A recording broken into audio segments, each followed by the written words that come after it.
When you're making a model in Excel, here's a good way to set up your user input collection.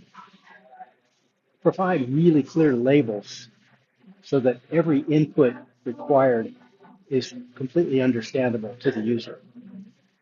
Use color to indicate where the user should enter their values.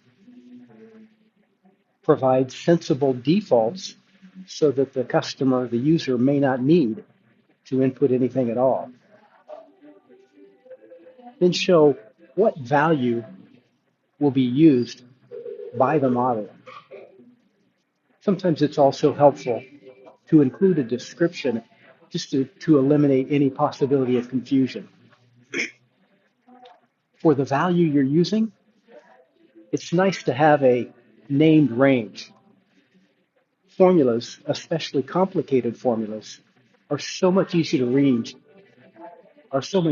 read when you have provided clear named ranges. You can check these in the name manager, and you can see what you've named those user inputs. If you like this, give it a try for yourself.